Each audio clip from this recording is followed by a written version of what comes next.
We are Hara.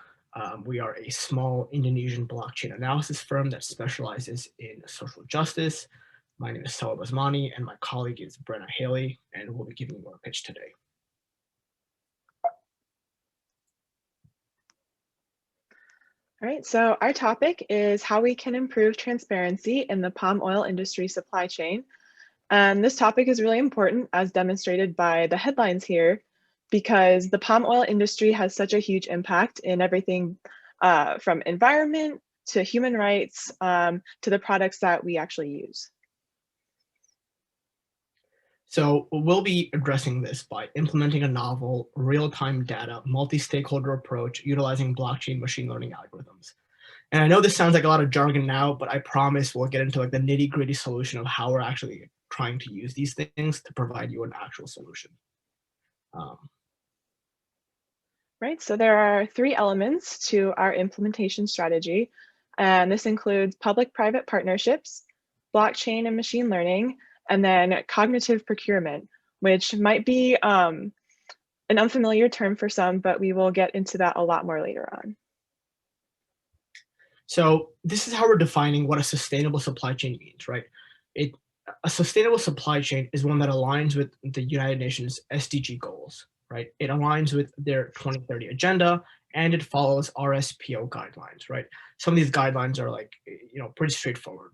No child labor, people are farming on their own lands, and then people are using sustainable ways of going about farming the lands. These are just some examples of what RSPO guidelines have.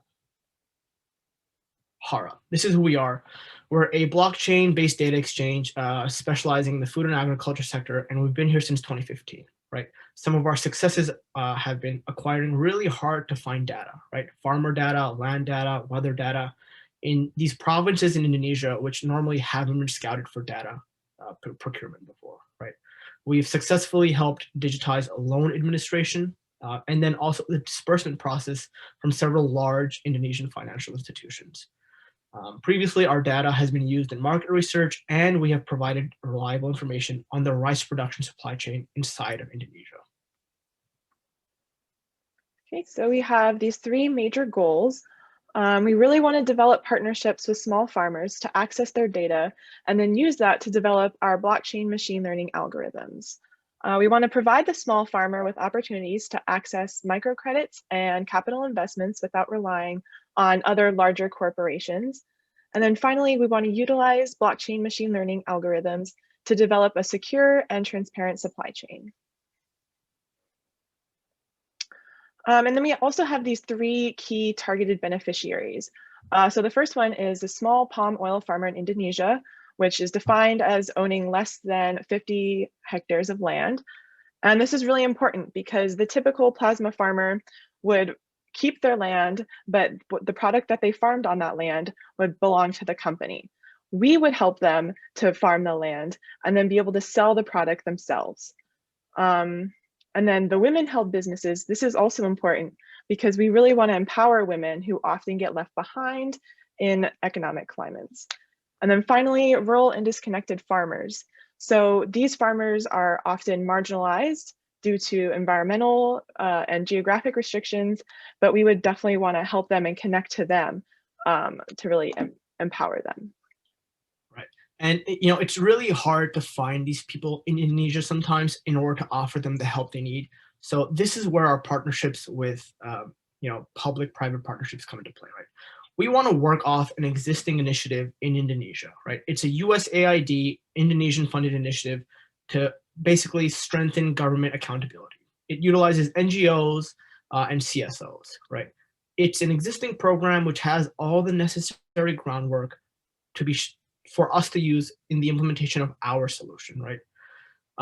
It has the people on the ground level who can help us with data collection, people on the ground level who can help us with data literacy, and you're reaching out to these small farmers, these women's, and people in these remote and rural areas, right? We think USAID would want to partner with us because we give them a value add by giving them access to machine learning algorithms and blockchain, which is something they've recently really been looking to expand into. Additionally, we're a minority women-owned business, and this is our first partnership with USAID. And given these criterias, I think USAID would be very interested in partnering with us. Furthermore, we want to utilize public-private partnerships, NGOs, and give them value adds as well. Downstream effects such as increasing human rights, education development, employment developments. We want to use CSOs because when we improve qualities and conditions in Indonesia, we want to be mindful of sovereign rights of individual tribes and individual people inside Indonesia, right? There are a lot of cultural norms and local traditions that we need to be cognizant of when we're providing them with solutions. And this can only be done at the ground level where we can connect locals with other locals who can provide us the interpretation for what we need to do to help them out. We want to leverage our partnerships to help these small farmers develop business plans in relation to sustainable development goals. We want to help these farmers be able to get financial literacy and have access to microloans. Now, we want to build relationships such as JPAL in order to give us quality data collection metrics so we understand what type of data we need to be collecting for our machine learning algorithms, right? We want to partner with IFC so we can help provide more capital and microloans for these companies. And we want to partner with a local microcredit institution that's currently operating in Indonesia called Komida. And they've done extensive microcredits in the rice production industry. We're hoping to build these relationships over a 1 to 3 year implementation time. But the most important of these would be JPAL because we want to get those quality metrics right off the bat so we can see that we're developing a robust data collection source. Blockchain. Now, I'm sure you've heard blockchain a lot, and it's sort of used as this hack that everyone's impressed with, like, wow, blockchain's amazing, right? But we actually have a need for blockchain. So let me give you a 30,000 feet view of what blockchain is, right? Blockchain is a modular system of recording information, right? And it's broken up into segments and columns that are then coded in a way that's very hard to change, hack, or cheat the system, right? The goal of using blockchain analysis is discovering very important and useful information about all the different actors in our network that cannot be changed by those actors, right? So it's data that's secure, it's data that can prevent people from circumnavigating and cheating the data collection, right? This is important because, our beneficiaries are a very small part of the greater palm industry in Indonesia. And once people see that we're giving them this sustainable route to providing their product, we're giving them all these resources, they're going to want to tamper with the data. And we want to prevent this from happening so we can have a reliable, trustworthy analysis, right? An additional point of this is we want the farmers, the local farmers, to have access to their own secure data, right? We want them to be able to use the data they provide us and we run analysis on to make financial business development decisions for themselves, right? How to expand, when to expand, why they should be expanding. And a big point of this is addressing the leakage market, right? People that don't follow the sustainability goals requirements often go to the leakage market, just selling off the records into markets like India, into markets like China, who often don't care about the sustainability aspect of this, right? But if we're able to prove that we can have sustainable, efficient development, we might be able to address the leakage market there, right? We hope to use blockchain analysis based on a relational database on network analysis. This is where the machine learning component of that comes in, right? This is our concrete deliverable. We want to use real-time data collected from the network of farmers we're going to be developing to develop a supervised and trained network analysis algorithm. This algorithm is going to have a network which will identify who we have partnered with, who we have identified as sustainable partners, and then develop a long-lasting network showing if the supply chain is actually operating through those networks, right? We can utilize things like Internet of Things devices here to make sure that products are actually originating from specific places and actually going to those designated places. But when we start data collection, we're going to be using historic data and then eventually shift into real-time data as our network grows. This is because we sort of want to have something for the farmers to utilize right off the bat if they choose to. And then as our network grows and we have 50, 80% market capitalization, we'll be able to give them more real-time results, right? We should probably move on to the next slide. We're running out of time. Okay. This is the innovative part of our cognitive procurement. This is intelligent sourcing and intelligent contract management. Intelligent sourcing is giving them the way to achieve efficiency and value with the least amount of waste. This is how we're going to be using our machine learning algorithms to give them incentives to join us, because we can help them make more money and lower their waste. It'll also help us identify and pair customer preferences to local suppliers based on spending records, spendings, and producing records. Intelligent contract management is how we can help these local farmers make contracts with other parts of the supply chain and other major companies that they'll be partnering with, right? It's our way of helping them develop contracts where they can make more money without third-party intervention, giving them a chance to face conglomerates. Sorry, I think that's our time for now, but if you want to wrap up super quickly, that's okay, and then we will start the 5 minutes of questions. Okay, this is just a cost and benefits, or in the first year we think we're going to be less than $1 million of cost, and then similar algorithms that have been developed, they've been worth over $10 million, developed in sub-Saharan Africa, and this is our milestone timesheet, where we hope to hit these certain milestones at these times. And I'll just leave it on this slide so you can see where we hope to leave these milestones, and then open it up to questions at this point. Excellent. Thank you so much for that presentation.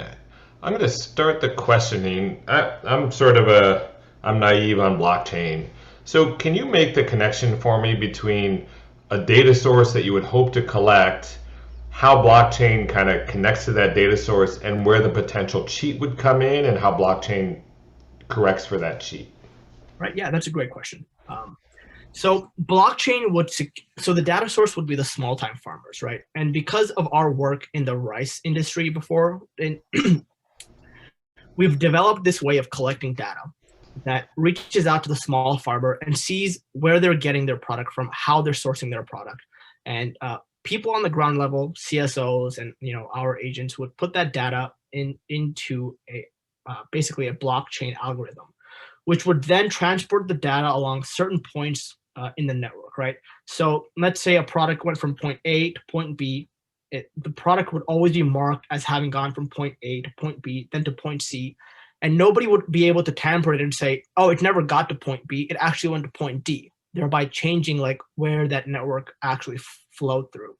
And in order to secure that record, we need blockchain, because otherwise people would just write off whatever they want to write off, or people would just say whatever they want to say. And using blockchain would make sure that they wouldn't be able to change that. Excellent, thank you. Other questions, Sarah? I see you unmuted. So I'm still kind of trying to figure out what this actually does. Okay. So yeah, so can you tell me, what do you actually, you guys had a great presentation, but I'm not clear what you will actually be doing.